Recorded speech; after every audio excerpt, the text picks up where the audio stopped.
Good evening, everyone. Welcome to tonight's Lung Cancer Living Room. We're so happy to see everyone here. For anybody watching who might not know who I am, I'm Danielle Hicks, Chief Patient Officer here at GoTo for Lung Cancer and the moderator for this programming.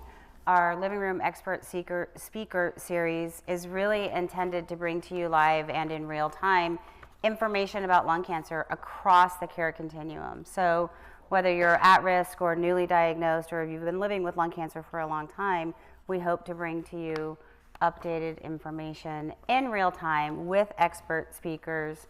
So tonight we're going to be talking about Lung Cancer 101. So it's really taking a step back from any one point of care or treatment or diagnostic when it comes to lung cancer, and really talking at a higher level about lung cancer in general. And what good looks like from diagnosis through proper upfront treatment and then survivorship. And we have our very own friend down the street, Dr. Joel Neal from Stanford, who's no stranger to the living room. He has been a speaker here before, and we absolutely adore having him come in and have these conversations with us. So let's get serious for a second. Lung cancer is a complex disease. I remember back in 2003 when my own mom, Bonnie Adario, was diagnosed, there was sort of a one-size-fits-all approach outside of clinical trials, where some of these things that we're going to talk about tonight were still in the early days of it. But in the last 21, 22, 23 years or so, so much has changed. And I think you guys have all heard me say before, because of the complexity of a lung cancer diagnosis, it's really important that you're being treated by somebody who knows what's going on right now, not just even what was going on a month ago, because there's a high likelihood that even that has changed. That's how fast and furious things are happening. And so I also think that before we jump into an actual diagnosis, I'd like to touch on early detection a little bit. I always think it's so important. And I know those of you, the majority of you watching tonight, or who will come back and watch this post live, have already been diagnosed, and that's what you're looking for, and we're going to get to that. But I also think you all, not solely, but you all are an integral part of spreading the word about screening and early detection. We all know somebody who would qualify for this potentially life-saving diagnostic. And sadly, in the United States today, less than 10% of the people that qualify are actually getting screened. So, Joel, can we talk a little bit about the screening guidelines, who qualifies, and help to educate our viewers on who they should be talking to? Historically, we've always thought about the idea of using chest x-rays or CTs when CT technology became better to look for nodules in the lungs. One thing about lung cancer is we don't have any nerves in the middle of our lungs, so we can't really feel a mass there, and we don't have any symptoms. It's relatively unusual to have a cough or a small mass, or be coughing up blood, or have really any symptoms whatsoever. So these nodules really can be silent. And in people with a history of smoking, clearly we know that they're at a higher risk for developing lung cancer, and particularly with a 30-pack year smoking history, and within the last 10 to 15 years or so. So the guidelines, there was a big screening trial actually comparing chest x-ray to CT scan, and demonstrated a survival benefit with low-dose CT scans, which use a little bit less radiation than the traditional CT scans of the time, although I think all CT scans are now lower dose than the low dose was back then, because our detectors get better and better. But for patients with a history of smoking, and put within the last 10 to 15 years or so, ages, I think it's 50 to around 80 right now is what the current guidelines are, but we've been continuing to expand those guidelines. And really, without symptoms is the key. For anybody with symptoms, they can get a CT scan anyway. Without symptoms, there is an indication for annual low-dose CT screening. I'll note that we've actually looked into the database of some of the research that we've done at Stanford, trying to figure out, are those guidelines applicable to everybody? And we found that, more than the total pack years of smoking, so 20 to 30 pack years is where the risk really goes up. More than the total pack years of smoking, the duration of entire smoking matters too. So if somebody smoked half a pack a day, but for 20 years, that may be only 10 pack years, but actually that duration is a higher risk also. And when we start to look at the duration of pack years, as opposed to just the total number of pack years, we incorporate a lot of patients who might not otherwise qualify, particularly those from underserved communities, actually. They might have had a more sporadic smoking kind of pattern than a very consistent heavy pack use. So, we're now looking at maybe modifying the guidelines yet again. So certainly for people with a history of smoking, think about the guidelines, talk to your doctor. Yeah, absolutely. And I obviously won't speak for you, but I will speak for myself. I won't even speak for GoTo when I say that I don't think it's enough. I think it's something. We fought really hard for decades to get lung cancer screening to even be a thing. And we've been here now for several years. And ACS, for example, just put out a lot of their new statistics. And we know that lung cancer is, declining in men, but it's increasing in women. Why? We need to know why. And never smoking women. It also happens in never smoking men, so I don't want to discriminate there. And, although I recognize the fact that a smoking history puts someone at high risk, it's not the only thing that puts somebody at potential high risk. We just don't know enough, right? So when we think about exposures to chemicals, we think about our veterans in the burn pits, we think about our first responders, like we saw them all in Los Angeles just this last week, and all of these things that they're ingesting, we need to dig deeper. We think about radon, which is just a natural gas emitting from the ground. That's also the second biggest risk factor. We get calls all the time asking, well, what about me? I don't fit this criteria, right? Or I quit smoking 20 years ago, and these guidelines say I can't have quit smoking more than 15. In fact, the ACS just last year, I think 12, 18 months ago, came out with a new recommendation saying, let's get rid of that 15-year quit data point or whatever, and let's just screen anybody who has a smoking history. The USPSTF has yet to kind of come on board with that, the United States Preventative Services Task Force, but we're fighting hard to open that up. So enough said about that. I will get off of my soapbox and my frustration. There are other things available. I'm happy to talk to people about it. Other things coming down the pike, such as blood tests and the like, but those also come with their own sets of challenges, and is probably a living room all on its own. I might reinforce, though, that there is something to the risk factor of certain demographics, right? Yeah. Even without known exposures of pollution or radon or secondhand smoking or things like that. And a number of countries have done studies of Asian women never smokers and done screening, and they often find little nodules, generally kind of less aggressive, more like polyps of the lung, I think about them. Little tiny nodules, as opposed to more aggressive lung cancers that we find in people with a more recent smoking history. But we are moving and thinking about efforts, especially in the Bay Area, where there are lots of women Asian people without a smoking history, and thinking about ways to incorporate them or at least do clinical trials of screening tests.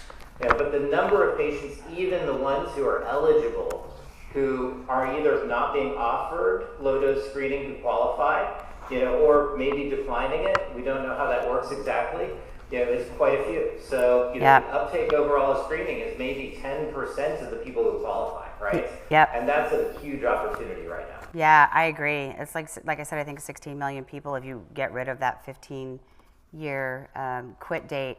I think I've talked to you all before about a study that's being done right now, because people quite often ask about inherited lung cancer.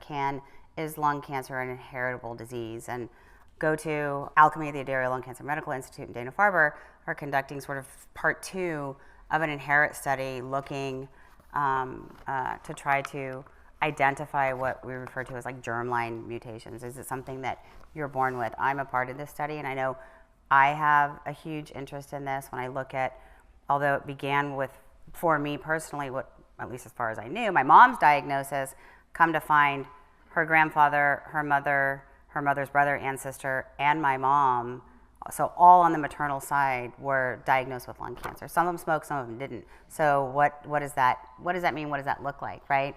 So I'm interested not just selfishly for myself, but my children and my grandchildren, and how might that look down the line? And I know a lot of you feel the same way, because it's a question we get all the time. I'll point out too, locally as well, in addition to the collaboration and the inherit study, there's a study called the FANS study, FANS, that's being run through UCSF, right? Yep. Is that the same, or is that? It's a completely separate study, but similar in nature. It's just in the Asian population, right? So, so female, Asian, never smoker, they put it in the name, so I can say those words. And you can look for FANS and UCSF, and Stanford's a partner with that too. Trying to figure out what are those genetic risk factors, because lung cancer, we can find an EGFR mutation, but that's not the risk factor for the lung cancer with a mutation. The risk factor is we need tens of thousands of patients, volunteers, to say, hey, you and your family, can we figure out what's contributing to this? Yeah, absolutely. And the folks who are regulars at this programming know that I'm a huge proponent and constantly encouraging people to look into different studies like this. Not all clinical trials or studies are treatment necessarily related. So there's definitely opportunities to engage in that way. So I'm just going to walk through really quickly, because in spite of the fact that screening has been available for 10, 12 years, it's been available for a long time. We still have a lot of work to do there. And so most people are still diagnosed at later stages. And so quite often, people are like, what are their symptoms? I mean, lung cancer is very silent until it's not. And once it's not, it's usually at an advanced stage. But some of the things to look out for: coughs that don't go away, blood in your sputum or your spit, like you're coughing and there's blood there, shortness of breath, wheezing, loss of appetite and weight loss, pain in the chest, back, and shoulder, which I don't think is one that people think of very often. I know it was my mom's number one complaint. That was the only thing she had, and they thought she was having a heart attack, and she had a pinched nerve and all the things, right? So we have an exhaustive list on our website for anybody who's interested to going in and looking more deeply into that.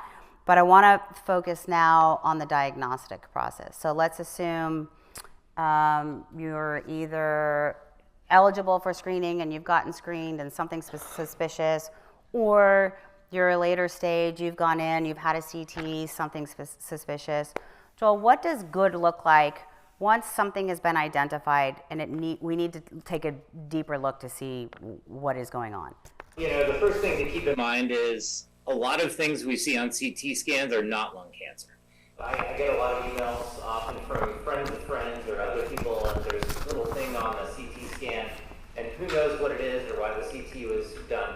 But there's some size thresholds.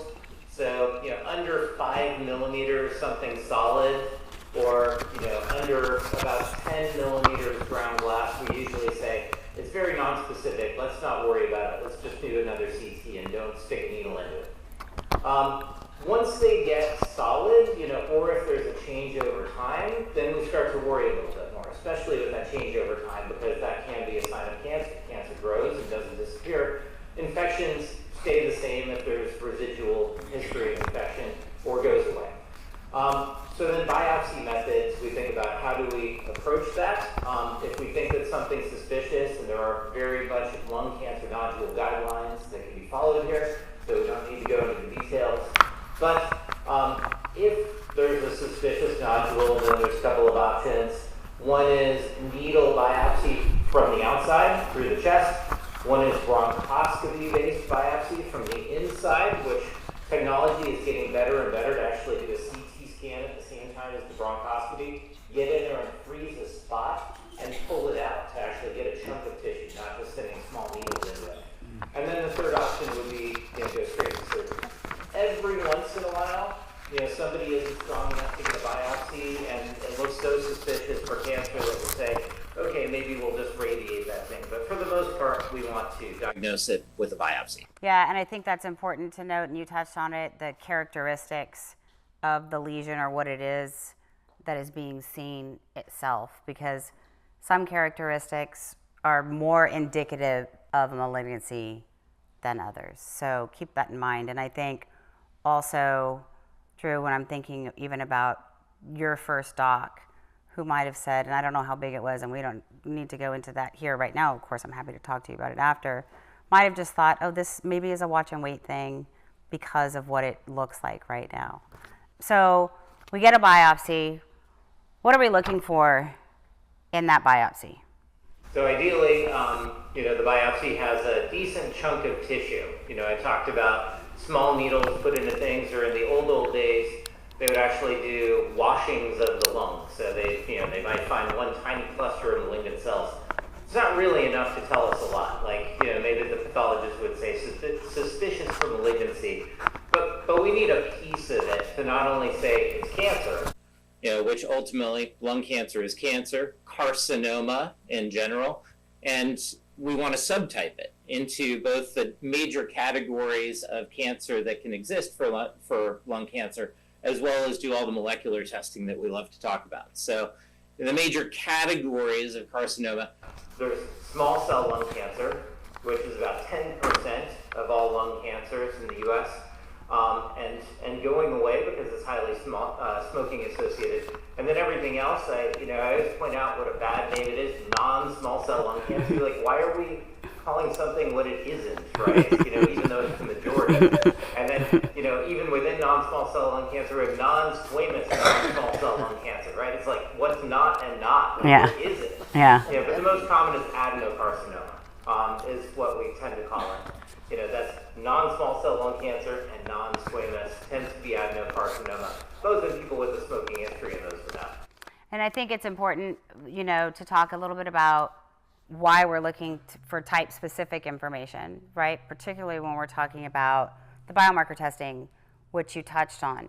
Before we jump into the biomarker testing, we talk a lot here about both tissue and liquid biopsies. When I say liquid biopsies, can you explain to folks watching what that means and when it might be appropriate to use that technology? Sure. So liquid biopsy basically means we draw one or a couple of tubes of blood and find something about it that gives us an assessment of what might be going on with the cancer. So there's different ways that you can use liquid biopsy in the treatment and even detection of cancer. So liquid biopsy, you can use them even when you know somebody doesn't have cancer. We sort of alluded to that, but they're not very sensitive because they are looking for things that might be associated with a cancer we don't know about. You can use them to look for a cancer that we know that somebody had, and see whether it's coming back in an ultrasensitive way. And you can use it to see more about their cancer. So basically, tumors, I like to think of lung cancers as a group of very unhealthy cells that just somehow makes a few more cells than die. So, lung cancers genetically are very messed up cancer cells, and a lot of cells are dying as the tumor is trying to grow very slowly. Those dying cells shed things into the blood, and then we can detect those things in the blood. And the main thing that we've learned how to detect, because it's very stable in the blood generally, is DNA. And so all the tumor gives up its DNA when it dies, and we can figure out what made up the genetic makeup of cancer. Keeping in mind that lung cancers and most cancers are caused by normal cells undergoing genetic alterations that make them grow abnormally and not die. Yeah. So we want to know what those genetic alterations are to try and characterize. Yeah, I think that's important, especially when you think about, I'm going to give a shout out to Chef AJ. I don't know if anybody knows who she is, but she's got a YouTube channel. She's lifelong, but 40-year long at least, vegetarian. And so she's got this very popular channel on YouTube. And she's recently gotten involved with cancer awareness. And I was on her show today, and it was fantastic. But one of the things we talked about is when people are diagnosed with cancer, especially those without any known risk factors, are like, why? Like, how does this happen, right? And I think it's some of the stuff that you just said, Joel, kind of explains. We had another doc in here. This was probably 15 years ago. His name is Jeff Oxnard. And somebody asked this very question. Like I think you two were here. Are you laughing? Yeah. So he was here and somebody was just like, I have no known risk factors. Like, how did this happen to me? And he looked this gentleman straight in the face and was just like, bad luck. I mean, literally, like as blatant as that sounds, it's like you had a cell that went rogue or bad that your immune system did not find. And we're going to talk about this in a little bit. And your immune system didn't kill it off and it landed somewhere. And sadly, now you have cancer. And that's sort of the thing. And when we talk about immunotherapy, I think we'll talk about why that's an exciting place to kind of look. But while we're talking about biomarker testing, what are we looking for when it comes to biomarkers? So beyond just the what flavor of cancer is this, which pathologists have been able to tell us under the microscope for 100 years, Yeah. All of those categories we talked about. We also want to know a little bit about the DNA makeup of the tumor and also a little bit about the protein makeup of the tumor. So the DNA makeup is sometimes we can find these genetic alterations, these DNA changes, that are the main switch that got turned on by accident inside the cancer cell that's programming it to grow and not die. So that we call an oncogene or an oncogenic driver or a driver mutation.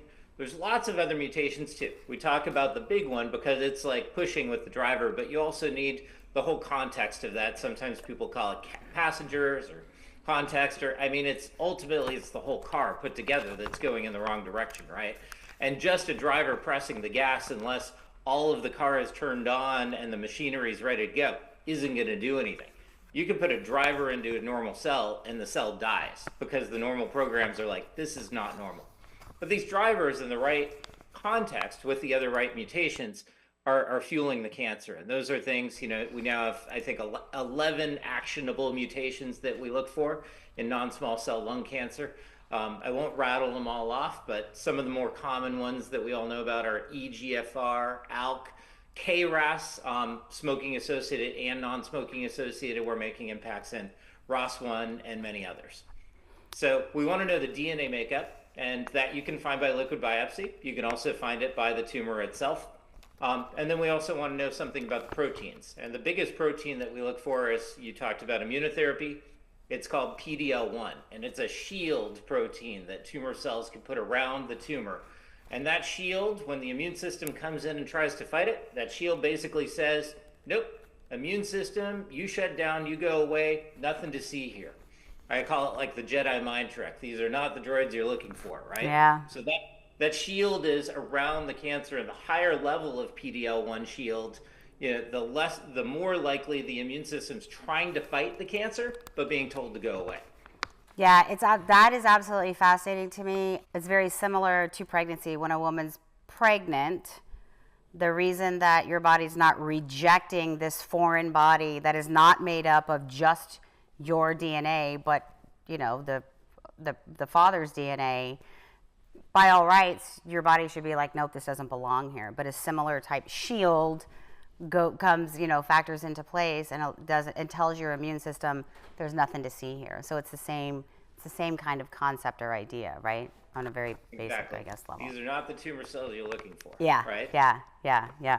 That shield to come up, if we take a step back, the shield comes up probably because the immune system was trying to fight the cancer, and the cancer evolved this defense to defend itself. Yeah.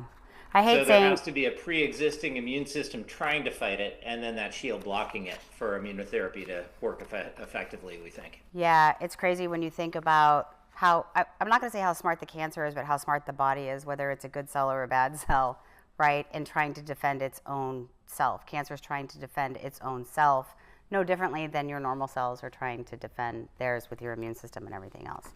Yeah. Yeah, it's nuts. I like to think of cancers as not smart, right? I know, same. Yeah, I know. So sticking with proper upfront diagnosis, so we know we need a biopsy to find out what type of cancer it is. We need this biomarker testing to find out what could potentially be driving the cancer. But when we're thinking about staging, because staging is also incredibly complex and complicated nowadays, what other diagnostic tools are you using to see whether or not the cancer might have spread outside of its, OG location? Once we have a diagnosis of lung cancer, then the most common staging tools that we have are PET-CT. So diagnostic CT scan of the chest, first of all, is very effective in looking for lymph nodes, looking for nodules in the lungs, even looking for spread to other organs like the liver or the adrenal glands. But PET-CT can look for bone metastases more sensitively and other metastases that may be hiding in the background. So I think CT scan and PET-CT are complementary. There's often an assumption that PET-CT is just the best. PET-CT sees everything. Why aren't we doing PETs all the time?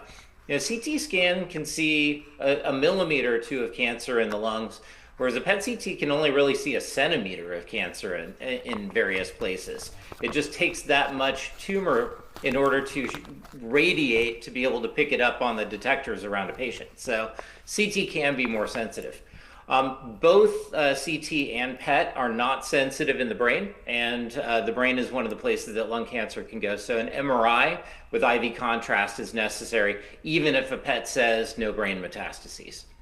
So those are really the staging to look. And lung cancers, even though many of them stay in the lungs, fortunately, and the lymph nodes, they can metastasize anywhere in the body, many of the places that I mentioned. Yeah, and I love talking about this because I think it's so important, because quite often these upfront diagnoses are not necessarily done, and someone might be mistaken to have an earlier stage disease, when in fact, had we maybe looked a little deeper or a little further, we would have found that maybe a different treatment approach would have been more appropriate. So definitely things to talk to your healthcare providers about. There are some lower limits, though. 1 to 2 centimeter nodule only in the lungs.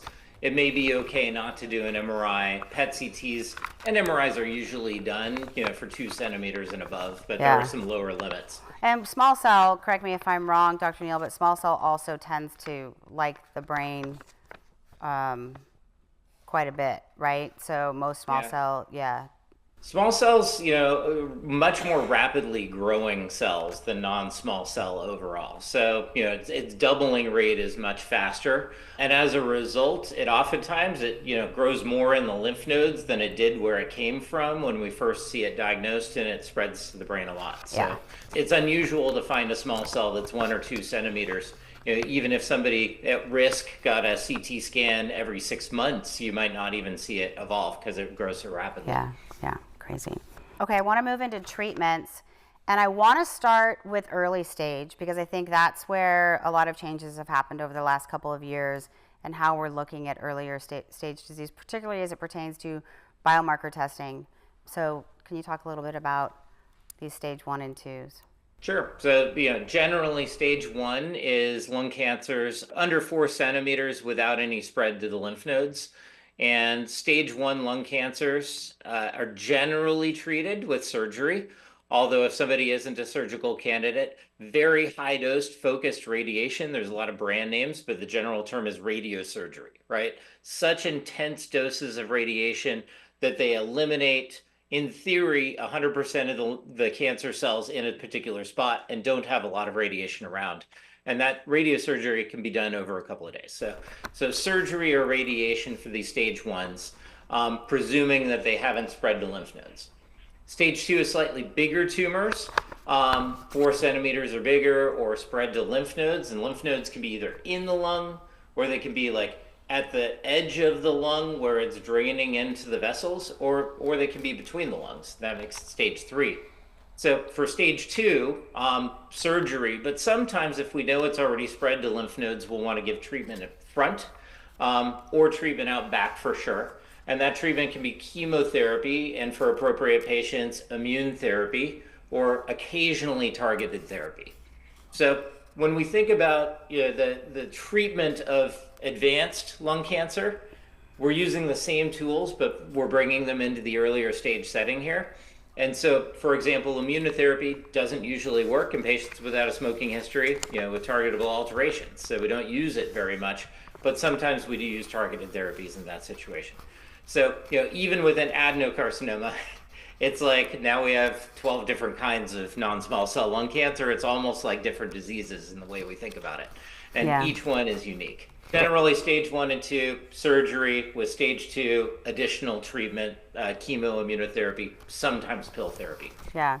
And I think some of these approvals, particularly in the post-surgical setting, are very newly approved, and there's a lot of work still happening in that pre-surgery, post-surgery space. A lot of people still looking into outcomes, because we also know with some early stage surgical patients that the recurrence rate was still high, and I think that's why people were looking into it. Like, we think we got it all, but we didn't, so will people do better with some sort of intervention either in the pre-surgical or post-surgical setting? And the data, in some instances, not all, like I said, they're still looking into all of it, it has shown to have better outcomes. And it's interesting when I think even about my own mom and her experience back in 2003, although she had her surgery in 2004, she had both what's neoadjuvant or before surgery and adjuvant therapy, which is after. She had both.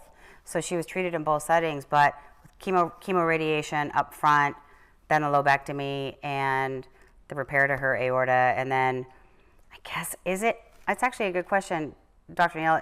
If they did intraoperative radiation after the surgery was done, is that considered adjuvant, or is that just, I don't know. Like, I don't even know how you classify that, but that's what she had.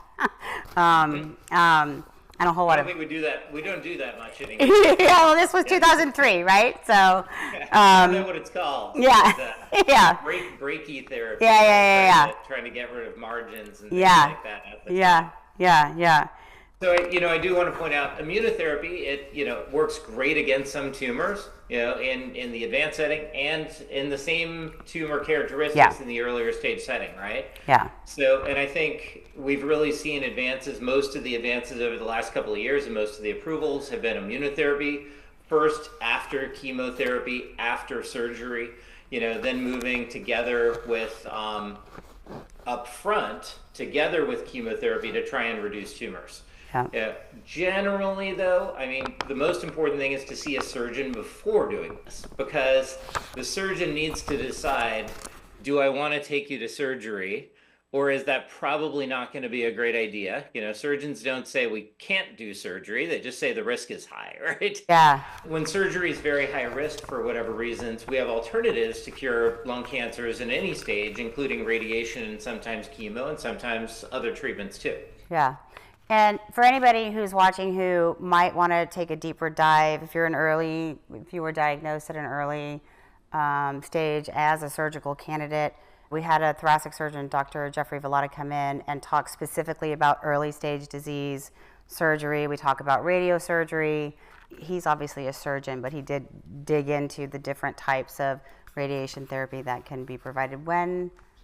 June. So June of 2024. So you can go to our YouTube channel if you want to take a deeper dive into the early stage, because that's all we talked about. But I am trying to be mindful of time, and I do want to jump into late stage, which is where also some really exciting things have happened over the last couple of decades, and talk about, we keep circling back to this biomarker testing, and that's early stage and late stage non-small cell lung cancer diagnoses. What's happening in later stage disease where surgery is not an option? From my own history, it was 2004, I think, when I first got interested in lung cancer, and that was, when we started, when erlotinib got approved, but it wasn't approved for EGFR mutant lung cancer. It just got approved for all lung cancer, and there were a few patients who did exceptionally well. We're like, why was that? And they described EGFR mutations. Really, the standard of care in 2004 was maybe get chemotherapy, ever, maybe not. And if you did awesome with chemotherapy and you wanted some more, there were some bad chemotherapies that you could get later, but not much. And then there was this weird pill that worked great in 10% of people and didn't really work that well in 90%. And that was kind of it for advanced non-small cell lung cancer back in 2004. Yeah. Since then, we had the EGFR mutations identified, a number of pills like shrinking cancer in ways that had never been seen with chemotherapy.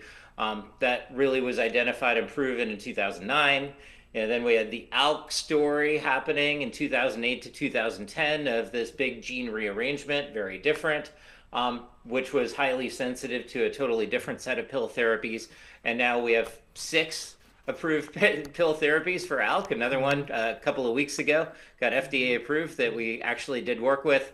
Insartinib, we prefer the name, and I know some of you out there know it well. X396 sounds really cool, right?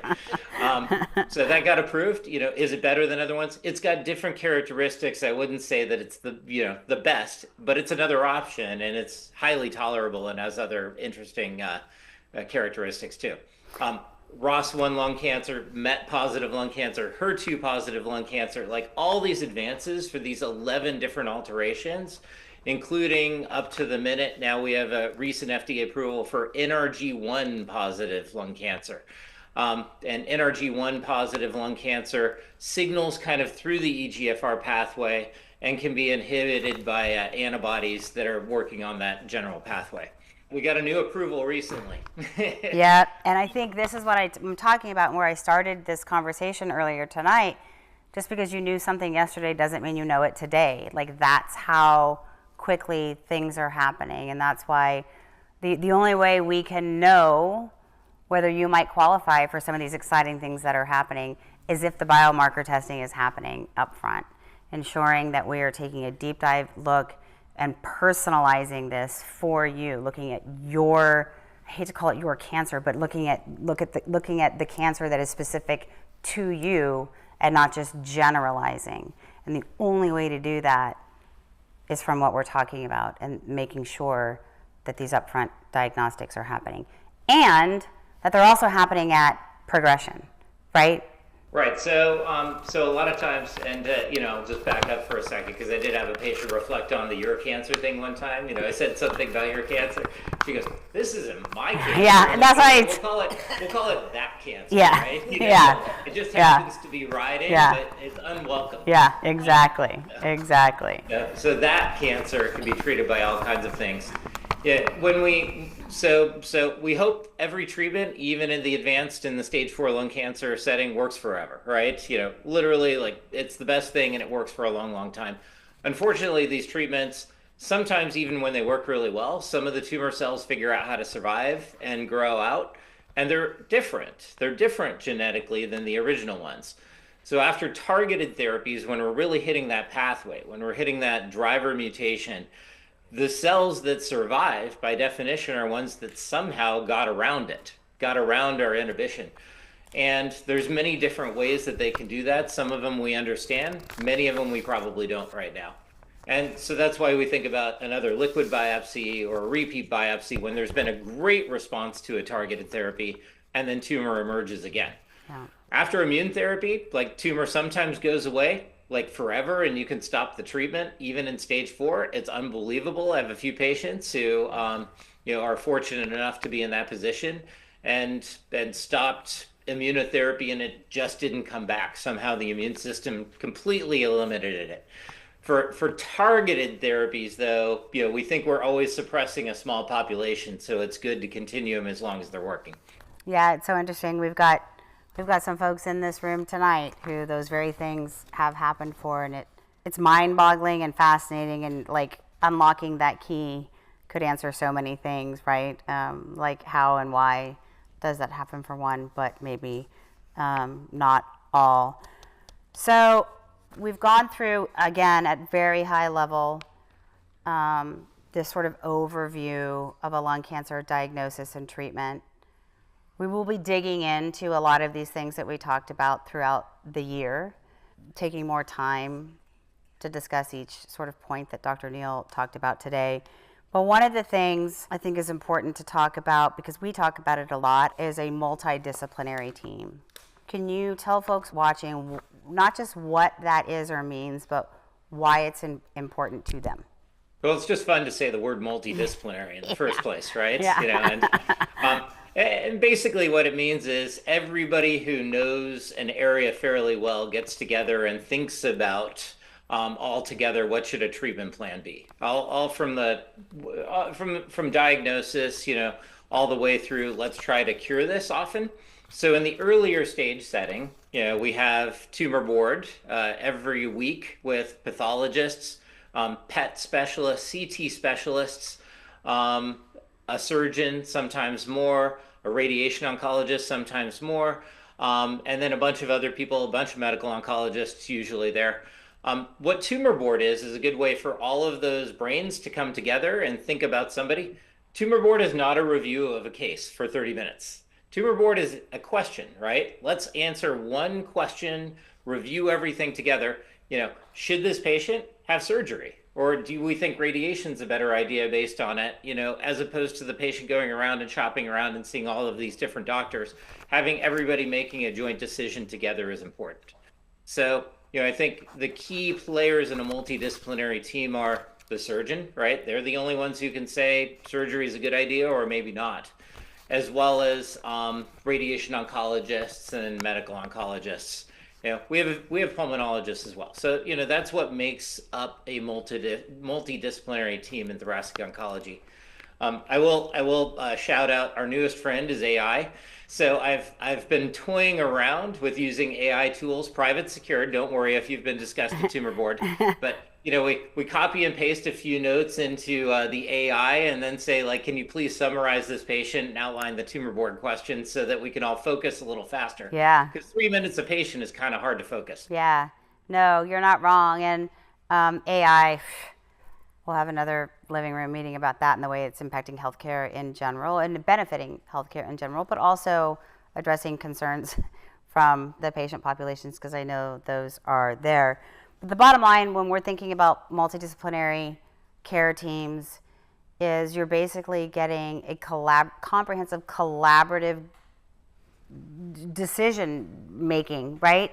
And I would love to think, and I know this does happen with Dr. Neal, that patient goals are kept in mind. So when healthcare provider XYZ is bringing, case X, Y, or Z to the tumor board, the doctor sort of spearheading that is keeping the goals of the patient in mind, right, when they're having those conversations. So unbeknownst to you, this is happening. If you're saying I absolutely yes with this or I absolutely no with that, and surgery is a perfect thing. Like, I don't want surgery, so maybe I want to consider radiosurgery because I'm not interested in going under the knife or general anesthesia or the recovery or any of that.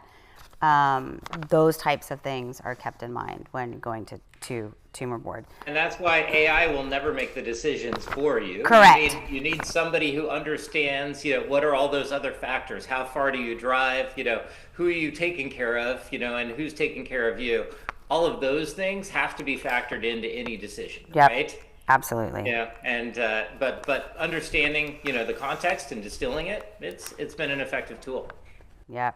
So outside diagnosis, treatment, all these what good look like things that happen, people also need other forms of support. I want to talk a little bit about that. One in particular for you, Dr. Neal, is palliative care or side effect management, and what an important role that plays in somebody's experience. Yeah, so no treatment is without side effects, right? And so sometimes people wonder, like, how does my quality of life improve by getting a treatment like chemotherapy? Yet it does on paper, because we look at quality of life over a period of time. We don't look at quality of life just today. And if you live a longer period of time, generally, hopefully, you have a better quality of life over that period of time. So palliative care doctors, there's older data. Actually, it was conducted while I was a fellow in MGH. Seeing a palliative care doctor early referral to palliative care helps you live 2 months longer when you're diagnosed with lung cancer. And hopefully you live better. So we're trying to do both at the same time. A lot of symptom management from therapies is on the oncologist and our team, and I have to recognize my team. I can't do this alone. Our team of nurse practitioners, physicians assistants, nurse coordinators who are constantly on email and communication with patients, as well as everybody else who's part of the team, right? So we're all managing side effects. Sometimes people are stuck with worse side effects, really hard to manage ones, and I think palliative care can be great. To help have a confidant to say, like, let's really drill down and feeling better, while the oncology team is also trying to help us live longer. Yeah, I agree. And I think there's a gross misconception about palliative care being the same thing as hospice care, and it is in fact not the same thing. And I believe, I hope I'm not wrong, but Stanford just recently opened up a whole palliative care center, correct? Did that happen? Am I making that up? We have hospital beds that are more noted toward palliative care. Okay. I don't know if we have a center, but we have excellent palliative care physicians and teams that we put in referrals, mostly see people by video. Yeah. So, the old days it was like they'd have to chase people to infusion and sit there at chemotherapy because Yeah. we're out of rooms and people are like, I'm on short time here. I think video visits have been great for palliative care though. Yeah, I love that. And last but not least, well, this is actually second to last but not least, second opinions, because people ask us about this all the time. They're like, oh, I saw Dr. So-and-so talking and I'm not receiving this. Like, this is not what I'm getting from my healthcare provider, and how can I either have a conversation with he or she and or get a second opinion? I know you do, I know we refer people to you for second opinions all the time. What are your thoughts on second opinions and when someone should seek one out? What I've found is sometimes people are sort of scared of getting a second opinion. So my patients go elsewhere, who I've primarily treated, and go to other places and get second opinions. And I support that because I want to know what other doctors are thinking. Sometimes it's nice to have a fresh review of everything. And so whether somebody's being treated in the community, where their doctor may have a lot of expertise with lung cancer, but it's not all they do with access to clinical trials, or somebody who's treated at an academic center and wants to just like have everybody double check everything and say what's out there, what are we not thinking about. We support second opinions, and very few, less than 1% of doctors would be offended if their patient got a second opinion. That's the main thing. We want to help you, okay? And if there's 2 doctors, like maybe we can help you more. If there's 7 specialists, that might be too much. So there can be a limit, Yeah. I can tell in my computer record most of the academic places that share our medical record and where people have gone. You don't need to go to 7. Yeah, no, I couldn't agree more. But what I can agree with is if you are talking to your current healthcare provider and requesting a second opinion and they do get upset about it, in my opinion, it's all the more reason to actually go and get that second opinion. Because to Dr. Neal's point, he's not offended. The docs we have on here where we talk about second opinions, they're not offended. And an even bigger point that he made is now you've got more than one person looking at your case together. So I think it's important. I will point out that somebody's got to be in charge and somebody can be a consultant, right? So correct. If somebody comes to me and they're like, are you double checking every dose of chemotherapy that I'm getting? And I'm like, no, at the end of the day, you can go and look at 2 menus from restaurants, right? And you can ask the chefs to share recipes, but you got to eat at one restaurant. You can't keep walking back and forth across the street and splitting meals. Yeah, I agree. I could not agree more. Joel, what do you most hope people take away from this conversation tonight? The advances in lung cancer have been tremendous beyond what I might have anticipated as an intern 20 years ago. I was just thinking about hey, this is a cool field and there's a lot of interesting things to learn. I think we've now unlocked so many mysteries of lung cancer and open the door to even more things that we can find to get better at boosting the efficacy of immunotherapy. I do want to mention one thing, I think the most exciting approval this year was actually in small cell lung cancer with this new drug tarlatamab, which is a novel therapy in all of cancer. It's bringing the immune cells directly to the cancer. It's instead of PD-L1 getting rid of the shield, this is hey, you, immune cell. Hey, you, cancer. Go talk to each other, right? Yeah. It's like a forced introduction. Yeah. So I think tarlatamab is really cool, and seeing things like that, I'm really excited about. Yeah, me too. We do have at least a couple of year small cell lung cancer specific meetings where that's all we talk about. So we talked about Tarla before it was approved. We've talked about it since it's been approved. We too find it very exciting. Anything new that's happening in small cell is incredibly exciting. Although it's the least common or less common type of lung cancer to get, it still affects a whole lot of people, and there hasn't been nearly as many advancements made to treat people with small cell lung cancer, and this one is incredibly exciting. I agree. Well, I want to give a huge thank you to Dr. Neal for stepping in for Dr. Salgia. As always, it's a pleasure talking to you. If I don't see you before, hopefully I'll see you in Chicago at ASCO. As you're just always so insightful, and the way you are able to bring this high-level information to our community, I could not appreciate it more. I know I'm seeing a lot of head nods in the room, and I'm sure people are nodding their heads at home. So thank you so much. And until next time, we appreciate you. We appreciate you. Thank you for inviting me back to the living room. Yeah. I do want to remind everybody about the text to remind. If you're not signed up for text reminders about this programming, you can do so. I think it's going to come up on the bottom of the screen for those watching from home, and we've got the number here for anybody in the room who's interested in those reminders. You can say stop at any time if we get annoying, but I don't think we're annoying. Again, huge thank you to Dr. Joel Neal for coming out and talking to us tonight. For all of you in the room, those of you watching live, those of you who will watch post-live, Penn Media for coming in and setting up this equipment in the war room in the back every month. Huge thank you to you guys. Michelle Zay, who is over there in the corner moderating all the chat online.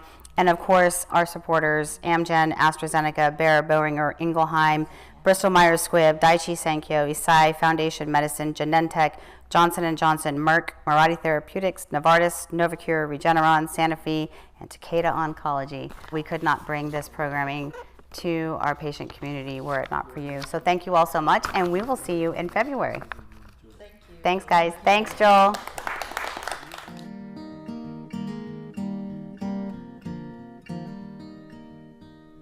So I'll be brave if you're brave. I'll be brave, but only